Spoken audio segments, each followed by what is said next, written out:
ಬೆಂಗಳೂರಿನಲ್ಲಿಂದು ಕರ್ನಾಟಕ ಇಂಜಿನಿಯರ್ ಸೇವಾ ಸಂಘ ಆಯೋಜಿಸಿದ್ದ ಕರ್ನಾಟಕ ವೃತ್ತಿಪರ ಸಿವಿಲ್ ಇಂಜಿನಿಯರ್ ಕಾಯ್ದೆ ಕುರಿತ ಸಂವಾದ ಕಾರ್ಯಕ್ರಮಕ್ಕೆ ಕಾನೂನು ಸಚಿವ ಎಚ್.ಕೆ. ಪಾಟೀಲ್ ಚಾಲನೆ ನೀಡಿದರು.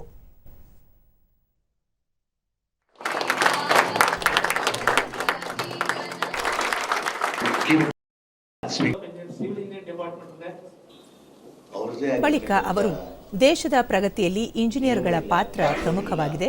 ಸಿವಿಲ್ ಇಂಜಿನಿಯರ್ಗಳು ಮಾನವನ ಅಗತ್ಯಗಳಾದ ವಸತಿ, ಹೆದ್ದಾರಿ, ರೈಲ್ವೆ, ಬಂದರು ಸೇರಿದಂತೆ ಹಲವಾರು ಕ್ಷೇತ್ರಗಳನ್ನು ಅಭಿವೃದ್ಧಿಪಡಿಸಲು ಹಾಗೂ ನಿರ್ಮಿಸಲು ಹೆಚ್ಚಿನ ಕೊಡುಗೆ ನೀಡಿದ್ದಾರೆ ಎಂದು ತಿಳಿಸಿದರು.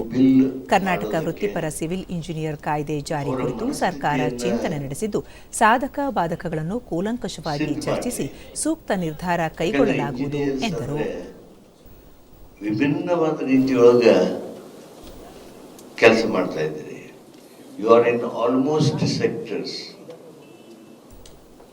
ಸರ್ಕಾರಿ ಇಂಜಿನಿಯರ್ಸ್ ಅವರ ಮನಸ್ಥಿತಿನೇ ಬೇರೆ, ಅವರ ಸಮಸ್ಯೆಗಳು ಬೇರೆ, ಕಾನೂನು ಬಂದರೆ ಅವ್ರಿಗೆ ಆಗುವಂಥ ತೊಂದರೆಗಳು ಬೇರೆ, ಪ್ರೈವೇಟ್ನವ್ರದ್ದು ಬೇರೆ, ಇನ್ಸ್ಟಿಟ್ಯೂಷನಲ್ ಇಂಜಿನಿಯರ್ಸ್ದು ವಿಶೇಷವಾಗಿರ್ತಕ್ಕಂಥದ್ದು ಬೇರೆ. ಕೆಲವು ವರ್ಷಗಳಲ್ಲಿ ನೋಡ್ತಾ ಇದ್ರೆ ಕ್ವಾಲಿಟಿ ಪ್ರಾಬ್ಲಮ್ಸ್ ಬರುತ್ತೆ. ದೂರದರ್ಶನದೊಂದಿಗೆ ಸಂಘದ ನಿಕಟಪೂರ್ವ ಅಧ್ಯಕ್ಷ ಅಶ್ವಥ್, ಸಿವಿಲ್ ಇಂಜಿನಿಯರ್ಗಳ ವೃತ್ತಿ ಭದ್ರತೆಗೆ ಪ್ರಸ್ತಾವಿಕ ಕಾಯ್ದೆ ಪೂರಕವಾಗಿದ್ದು ಸಮಸ್ಯೆಗಳ ನಿವಾರಣೆಗೆ ಅನುಕೂಲವಾಗಿದೆ ಎಂದು ತಿಳಿಸಿದರು.